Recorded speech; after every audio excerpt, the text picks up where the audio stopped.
Hello everyone, welcome back. आज के इस छोटे से रिवीजन लेक्चर में हम बात करने वाले हैं dot product of to vectors के बारे में। ये जो टॉपिक है वो आगे आने वाले 12th के काफी चैप्टर्स में हेल्पफुल रहेगा, तो इस टॉपिक को फटाफट समझते हैं। विल स्टार्ट विद अंडरस्टैंडिंग कि हमें इस डॉट प्रोडक्ट की जरूरत क्यों पड़ी और इसके बाद नेक्स्ट जो क्रॉस प्रोडक्ट की जरूरत क्यों पड़ी। तो फॉर एग्जाम्पल अगर हम बात करें स्टार्टिंग विद एक स्केलर और एक वेक्टर के मल्टीप्लिकेशन पे, स्केलर और वेक्टर के मल्टीप्लिकेशन पर, तो यहाँ कोई प्रॉब्लम नहीं आती है। जैसे स्केलर कोई भी वैल्यू ले लो, लाइक 3 kg, और इनटू कोई वेक्टर ले लेते हैं, लेट से कि एक्सेलरेशन 2 मीटर पर सेकेंड स्क्वायर। तो acceleration being a vector quantity, mass being a scalar quantity, तो जब इन दोनों का हम लोग प्रोडक्ट करते हैं तो यहाँ पर सिंपल मैथ्स का जो मल्टीप्लिकेशन है वो यूज कर सकते हैं। तो आप सीधा 3 × 2 आप कर सकते हो 6 kg मीटर पर second square, which is nothing but the force. तो हो सकता है, बट अगर हम वेक्टर इंटू वेक्टर की बात करें, वेक्टर इंटू वेक्टर पे भी हमने सोचा शायद सेम ही आएगा, तो चलो दो वेक्टर्स को मल्टीप्लाई करके देखते हैं। तो एक वेक्टर ले लिया, जैसे फोर्स, लेट्स कॉल 5 न्यूटन का फोर्स है, और उसका प्रोडक्ट ले रहे हैं हम लोग कोई दूसरा vector, let's call displacement vector. Displacement vector 2 meter, और हमारी एक्सपेक्टेशन क्या थी कि यह कितना आ जाना चाहिए, 10 न्यूटन मीटर आ जाना चाहिए। बट सरप्राइजिंगली इसका आंसर ऑलवेज 10 नहीं आता है। एक्चुअली इस प्रोडक्ट का आंसर -10 से लेकर, ठीक है, इस प्रोडक्ट का आंसर -10 से लेकर +10 न्यूटन मीटर तक कुछ भी हो सकता है, depending on the angle between the vectors, जिसके बारे में हमने लास्ट रिवीजन लेक्चर में भी बात किया था।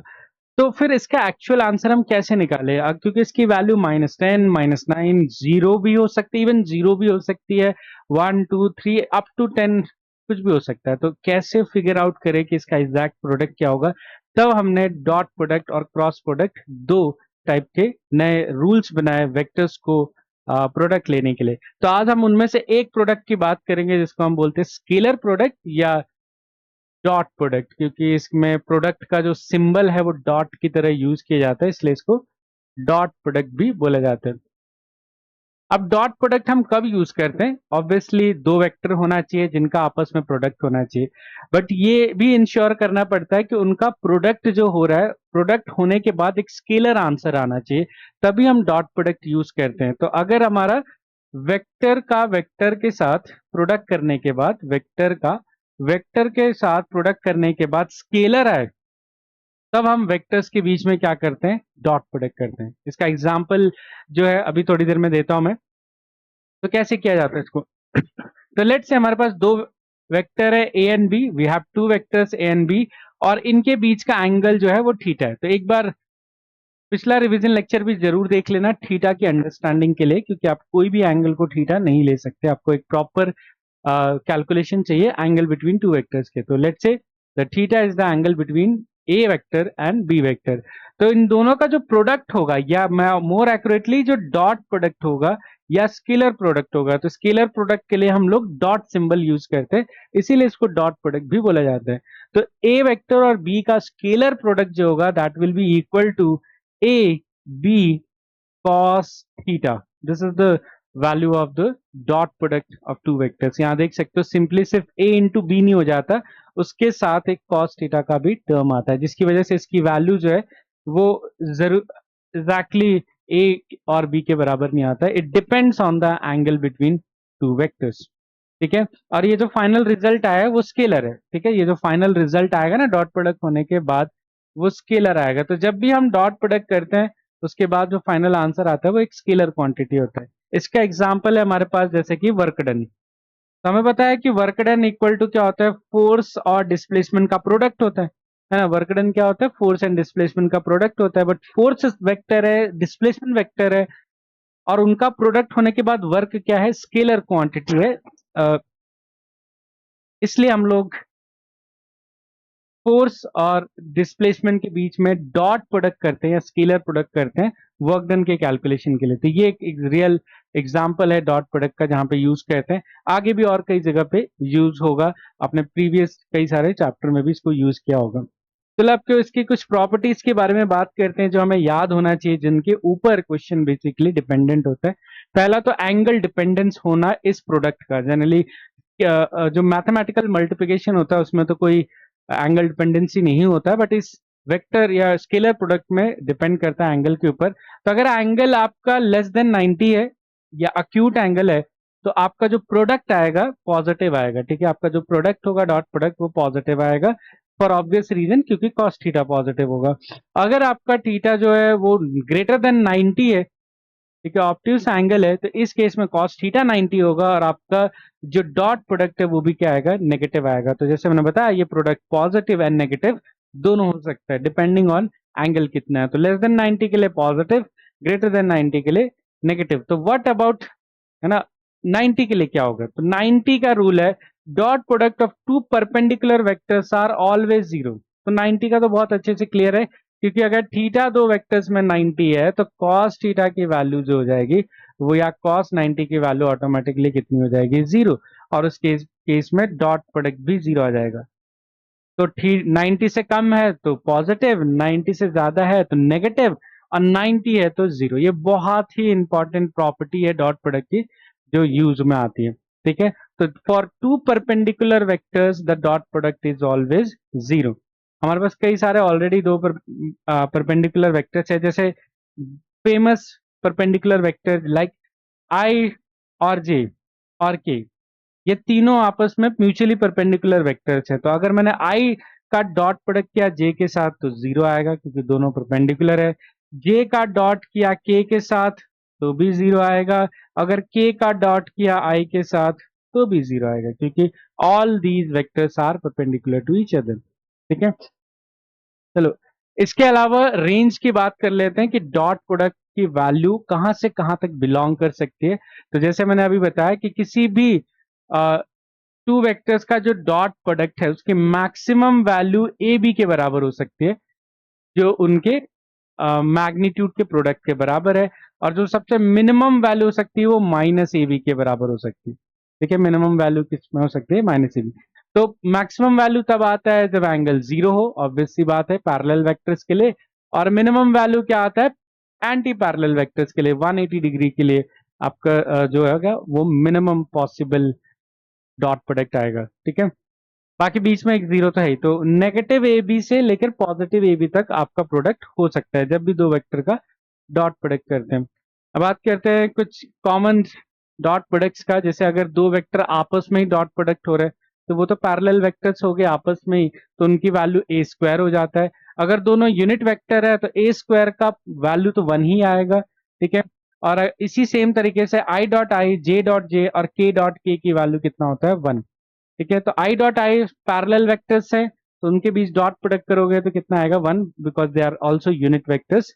वैसे J dot J and K dot K की वैल्यू भी क्या आएगा, जीरो आएगा। अगर दोनों डिफरेंट है, जैसे आई डॉट जे है तो जीरो आएगा बिकॉज 90 डिग्री है। तो जे डॉट के भी जीरो, के डॉट आई भी क्या होगा, जीरो होगा। नेक्स्ट प्रॉपर्टी की जो आपका डॉट प्रोडक्ट है वो कम्यूटेटिव है, मतलब उसमें सीक्वेंस मैटर नहीं करता। आप ए डॉट बी करो या बी डॉट ए करो सेम आंसर आएगा। तो ए डॉट बी लिखो या बी डॉट ए लिखो, बात सेम है। ठीक है, तो सीक्वेंस मैटर नहीं करता कि आप किसका डॉट प्रोडक्ट किससे कर रहे हो। ठीक है, ये पॉइंट समझ में आएगा जब मैं क्रॉस प्रोडक्ट पढ़ाऊंगा, क्योंकि वहां सीक्वेंस मैटर करता है। ठीक है, और डॉट प्रोडक्ट जो है वो डिस्ट्रीब्यूटिव भी है। तो जैसे आप मैथ्स में करते हो ना, थ्री इंटू, जैसे यहाँ पे करते हो 3 × x + y है, तो जैसे मैथ्स में मल्टीप्लिकेशन में ये डिस्ट्रीब्यूशन फॉलो होता है कि आप 3 को अंदर मल्टीप्लाई कर सकते हो 3 × x, फिर इसको यहाँ मल्टीप्लाई कर सकते हो 3 × y। इसको बोलते हैं डिस्ट्रीब्यूशन प्रॉपर्टी। ये सेम चीज डॉट प्रोडक्ट में भी वैलिड है। तो जैसे आपका c dot a plus B है इस तरह से ब्रैकेट में, तो c dot a plus B है, तो ये जो c वेक्टर है वो a के साथ पहले तो डॉट प्रोडक्ट होगा c डॉट a, फिर प्लस, फिर ऐसे ही c b के साथ इसका डॉट प्रोडक्ट होगा सी डॉट बी, और ऐसे हम सॉल्व कर सकते हैं। ठीक है, तो हम डॉट प्रोडक्ट में डिस्ट्रीब्यूशन प्रॉपर्टी फॉलो होती है। चलो नेक्स्ट पॉइंट, डॉट प्रोडक्ट कैसे निकाले अगर आपका वेक्टर जो है उसमें कंपोनेंट्स दे रखे हैं। तो जनरली ये फॉर्मूला हम डॉट प्रोडक्ट निकालने के लिए तब यूज करते हैं, ये फॉर्मूला हम तब यूज करते हैं जब हमारे पास वेक्टर्स का मैग्नीट्यूड हो और उनके बीच का एंगल हो।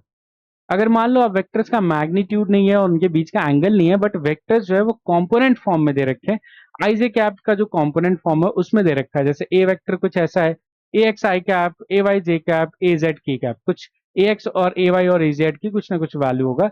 वैसे बी वेक्टर है बी एक्स आई कैप प्लस बी वाई जे कैप प्लस बी जेड के कैप। तो ऐसे दो वेक्टर्स है, अब इनका मैग्नीट्यूड नहीं पता, इनके बीच का एंगल नहीं पता, चाहे तो हम निकाल सकते हैं बट अभी नहीं पता सवाल में डायरेक्टली। तो इनका डॉट प्रोडक्ट हम लोग डायरेक्टली कर सकते हैं यूजिंग दिस फॉर्मूला। बेसिकली हम डिस्ट्रीब्यूशन प्रॉपर्टी लगाते हैं और इसको करने का तरीका बहुत सिंपल है। तो ए डॉट बी जो है उसको करना कैसे है, तो आपको पहले ब्रैकेट लगाना है, ठीक है। ब्रैकेट इसलिए ताकि आप नेगेटिव साइन को अच्छे से डील कर पाओ। आपको पहले ए के आई को जो आई का कोइफिशिएंट है उसको देखना है और बी के आई कोइफिशिएंट को देखना है और दोनों को आपस में मल्टीप्लाई कर देना है। तो आई का कोइफिशिएंट ऑफ ए, बी का कोइफिशिएंट बी एक्स, आपस में मल्टीप्लाई कर देना है। बस ध्यान ये रखना है कि अब यहां आई कैप नहीं लगाना है, जो बहुत सारे स्टूडेंट गलत करते हैं। यहां आई कैप नहीं लगाना है। आप जब डॉट प्रोडक्ट कर रहे हो तो आपका आई कैप जे कैप सब गायब, आपको सिर्फ कोएफिशिएंट मल्टीप्लाई करने हैं और फिर प्लस लिख देना है। यस, प्लस लिख देना है। फिर ब्रैकेट फिर से स्टार्ट होगा। अब y कंपोनेंट के साथ ऐसे ही करेंगे, तो इसका y कंपोनेंट ए वाई, इसका y कंपोनेंट बी वाई। तो यहाँ पे हो गया ए वाई इंटू बी वाई।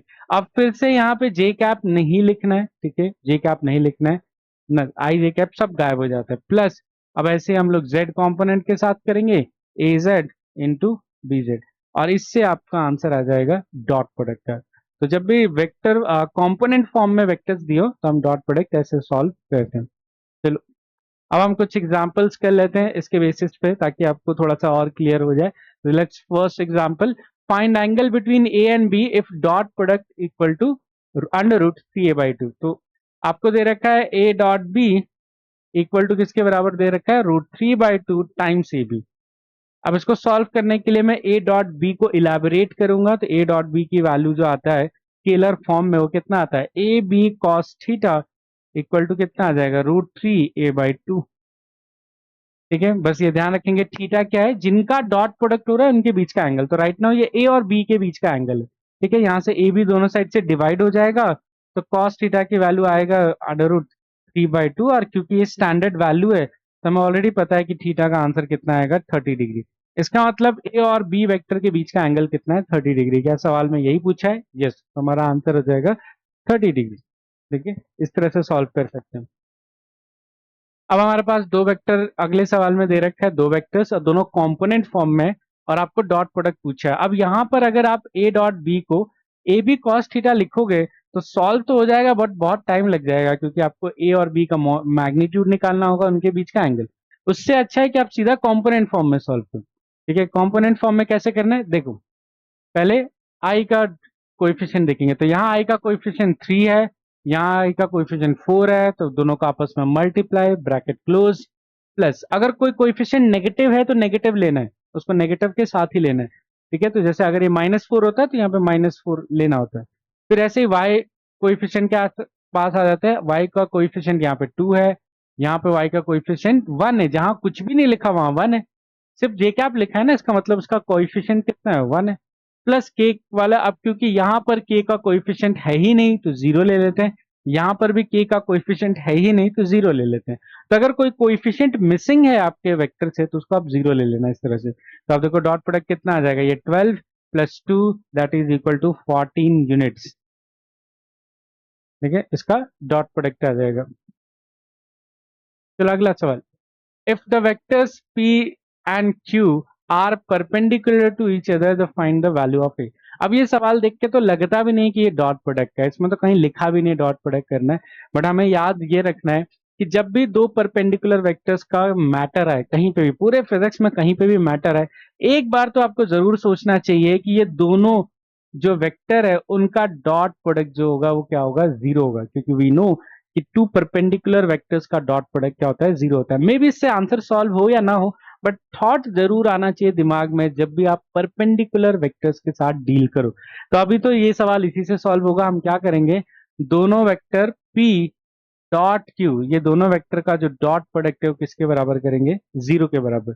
ठीक है, और डॉट प्रोडक्ट निकालने के लिए हम क्या करेंगे, जो हमने अभी कंपोनेंट वाला मेथड देखा उससे करेंगे। तो जैसे इसका i का कोएफिशिएंट a, इसका आई का कोएफिशिएंट ऑल्सो ए, तो ए इंटू ए, ठीक है, प्लस, है ना, यहाँ हमेशा प्लस, यहाँ कोई माइनस वाइनस नहीं आएगा, यहाँ ऑलवेज प्लस। फिर ब्रैकेट, y का कोएफिशिएंट यहाँ पर a, यहाँ पर y का कोएफिशिएंट -2, तो -2 जैसा है वैसा ही लेना है, माइनस साइन के साथ ही लेना है।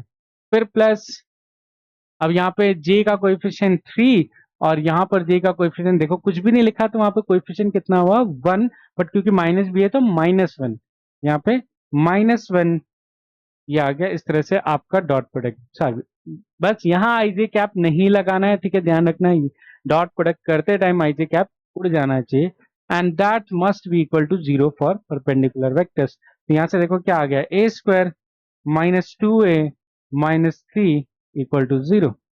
अब इसके हम क्वाड्रेटिक इक्वेशन हो गई, चाहे तो फैक्टराइजेशन कर सकते हैं या आप रूट्स फाइंड कर सकते हो। मुझे इसके डायरेक्टली फैक्टराइजेशन दिख रहे हैं इसलिए मैं डायरेक्ट कर रहा हूँ। तो मुझे 3 और 1 इसके फैक्टर्स दिख रहे हैं, तो यहाँ पर माइनस और यहाँ पर प्लस इक्वल टू 0, तो विच मीन्स कि आपका a की वैल्यू आइदर 3 हो सकती है और a की वैल्यू -1 हो सकती है, दोनों एक्सेप्टेबल है डिपेंडिंग ऑन ऑप्शन में। अगर पॉजिटिव आंसर पूछा है तो सिर्फ हम दोनों में से पॉजिटिव आंसर दे देंगे। तो इस तरह से डॉट प्रोडक्ट बहुत इजीली आप हैंडल कर सकते हो, ये बहुत बेसिक स्किल है जिसपे सबको ध्यान देना चाहिए, सबको ये डॉट प्रोडक्ट करना जरूर आना चाहिए before you enter the 12th standard.